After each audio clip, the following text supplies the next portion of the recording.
Alright, so let's go ahead and assemble our player character. So the player character that we're going to be putting together is going to be made up of a few different prefabs. So let's go into the workshop folder, workshop files folder, and we're going to go to prefabs. And in this you'll see that we have a player folder. Now there are a few different parts to this, and what we're going to do is we're going to add in Ellen. Okay, and this is going to be made up of the model, the animator component, character controller. It's going to have several scripts on it as well, and we'll be configuring these as we go. And then the next thing that we're going to do is we're going to add in the staff, which is going to be added to Ellen. So you're going to drag it on top of that object, and it's going to parent it. We're going to do the same thing for trail effect. Here we go. And let's see, the audio source. Audio sources, we're going to add that to Ellen as well. And then the respawn particles. Okay, so all of these are added to Ellen. And these different elements are basically going to allow you to add all of the different effects. Your staff is going to be used as a weapon, and all of that. So now we have all of this ready to go. Let's go ahead and go back to Ellen at the very top. So there are some things that we'll need to set up with this. So for instance, we need our references. It's looking for the melee weapon. In our case, we're going to say staff. Let's go ahead and make sure that we have the scene tab open. So we're going to use the staff there. We have our camera settings. In this case, we don't actually have the camera rig just yet, but we'll get there in just a moment. We have our footsteps, and on this one, we're actually going to go to the footstep source. And then we have our hurt random audio, and we're going to do hurt source, landing,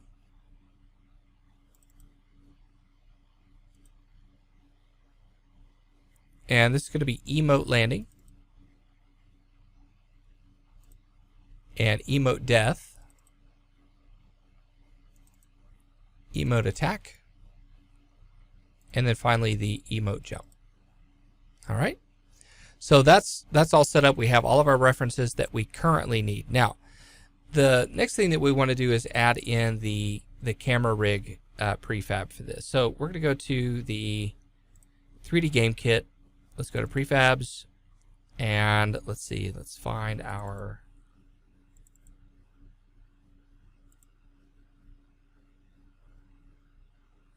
for our camera rig. Let's see. Where did I?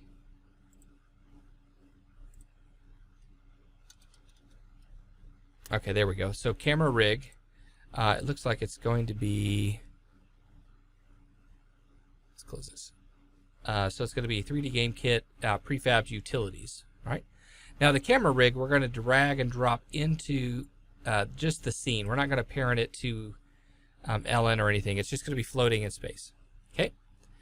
So the camera rig is made up of the Cinemachine cameras. So before we can really use this, it's going to be really important that we have in our window package manager, we have Cinemachine installed. So you want to go to all Cinemachine, okay, and then add that. And you'll see that it's in the in project here. Now with that camera rig, what we're going to do is we're going to set up the follow and look at. And so in our case, it's going to be Ellen. So we're going to take Ellen and we're going to drag and drop that here and here. And you also see that we have some keyboard and mouse settings that we could do with this. We're going to leave this just as it is for now. Select Ellen.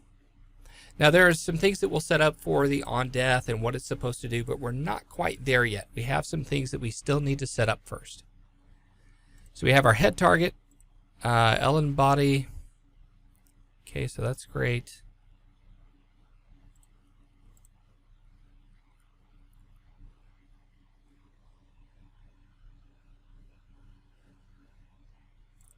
So let's take a look, just making sure we have everything. There we go. All right, so we have all of that set. Let's go to camera rig. I'm going to make sure that we everything set up on the camera following Ellen.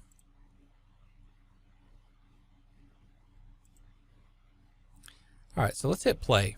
Let's see what we got here.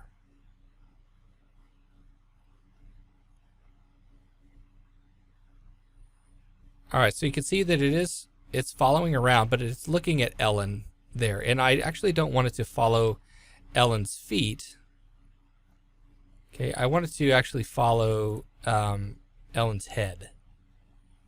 Okay, so let's go to camera rig. Actually, that should be good the way that it is. Okay, so let's check our camera rig one more time. On the lookout, we need to make sure that this is actually set to the head target under Ellen. So we're going to take the head target, we're going to drag that there. And then now if we hit play, what we should see is it looking at the head.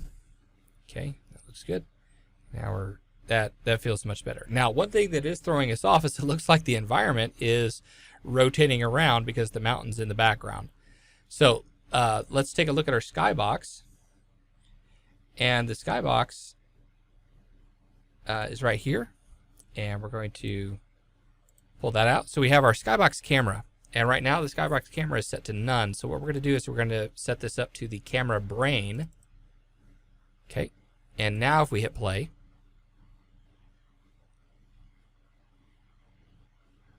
now we move around, you'll notice that the mountains are staying in view. Okay, so now we have the planet.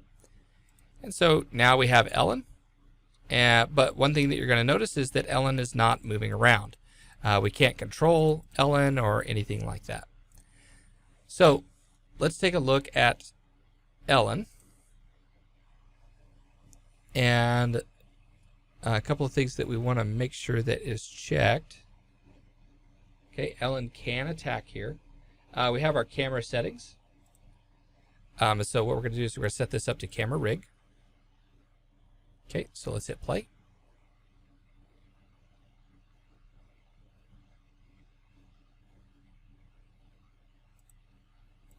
Okay, so now we're seeing the attack happening. Something going on with our staff though. So we'll need to take a look at it. It is spawning. The particles are not spawning just yet, but we are now able to move around. Okay. All right, so now let's take a look at the staff. Now under the staff, we have our melee weapon. Let's see, we have our target layers. We'll set that up here in just a moment.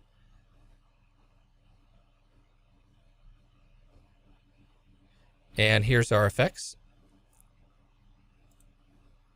So we're going to do Ellen staff swish.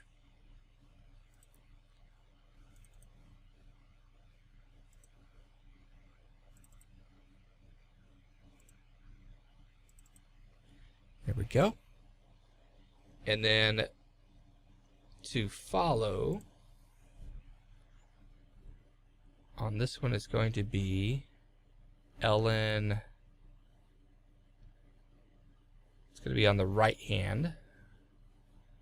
So we're going to say right hand attach. So now let's hit play.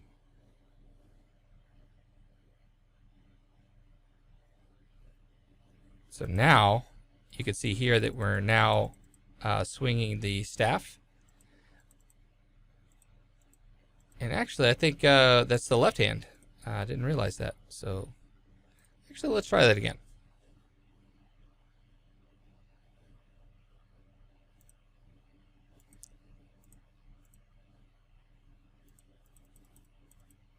Yep, so it's our left hand. So let's do this.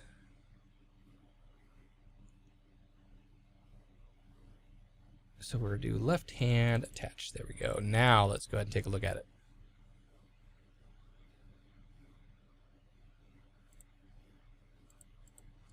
There we go. So now we've got our swing.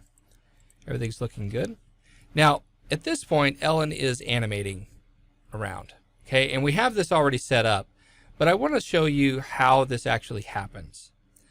So let's take a look really quickly at a couple of different things. So if we select Ellen, we see that Ellen has a controller.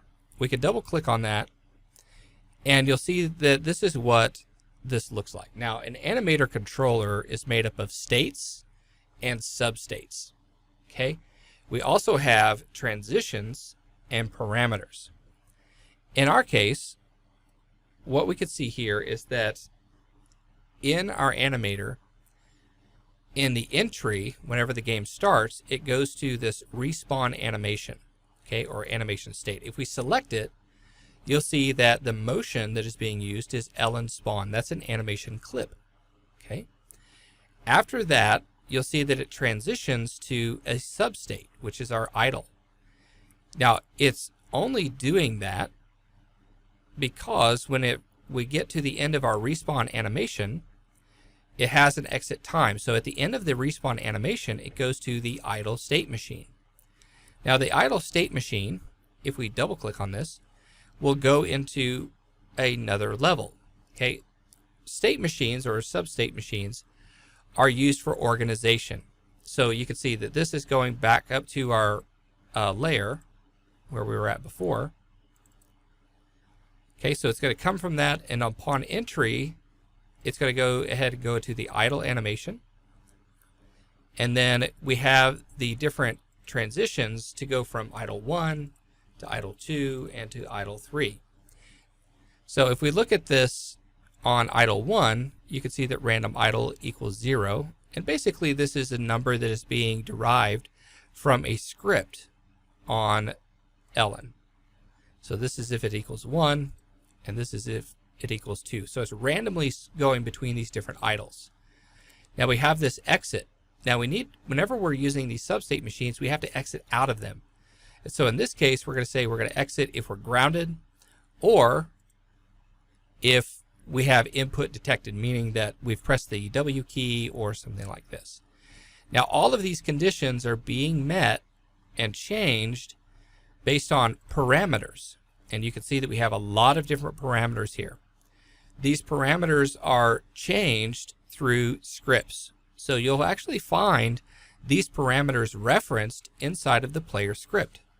So for example, let's take a look at vertical speed. Let's go ahead and select Ellen.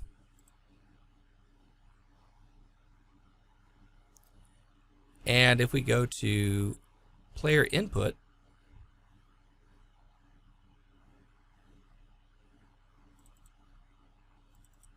and if we double click on that, it's going to open up Visual Studio.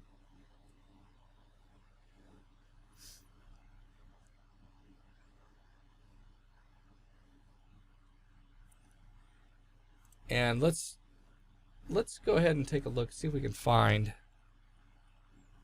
that. So we're going to look for vertical speed.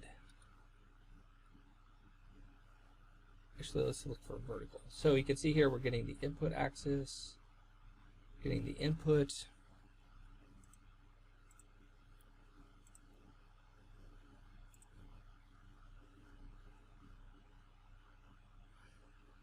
So we know that this is going to be from an animator. So let's actually look for animator. And we're not finding that. So it's not on this particular script. So let's do player controller. And let me pull this over to where we can actually see it.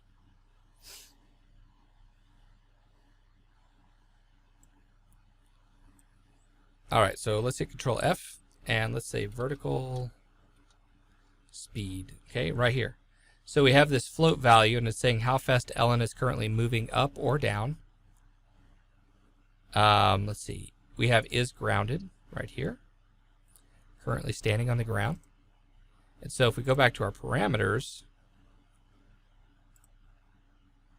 you can see grounded is here, all of these different ones. All right. So let's go back to our base layer. And you can see just how the animator can get very complicated. So what I want to do is I want to show you the basics of creating a player animator controller. So let's take a look at the idle. So we're going to go to scene. And what I'm going to do is I'm going to go to assets. Let's do workshop, and let's right click and create an animator controller. And we're going to call this player underscore alt. If we double click on that, it brings up our animator window. Again, we're going to right click and we're going to create a state, and we're going to say empty.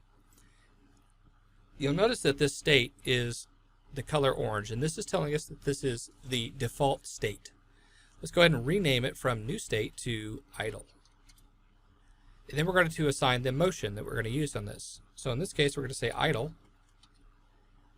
and we'll see Ellen idle. Okay.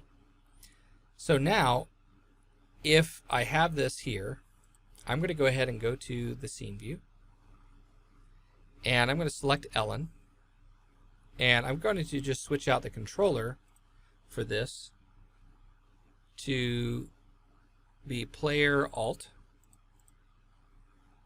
And now if I hit play,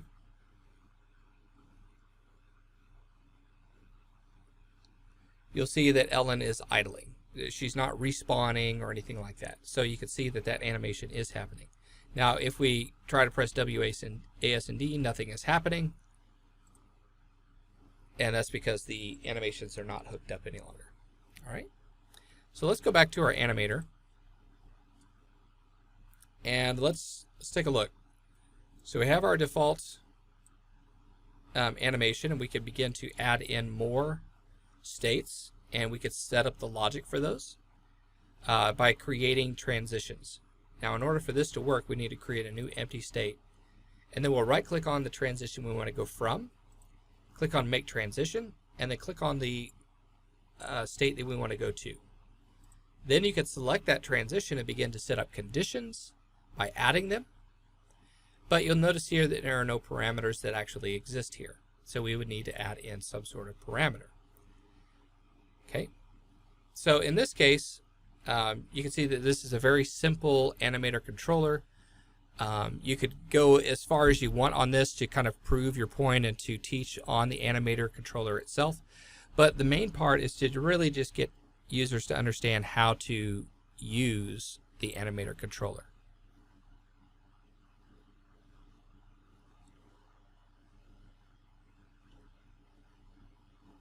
So let's go back to Ellen, and let's add in the Ellen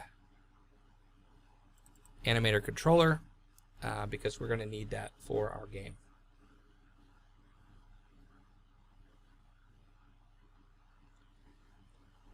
All right, so let's make sure that it's still working.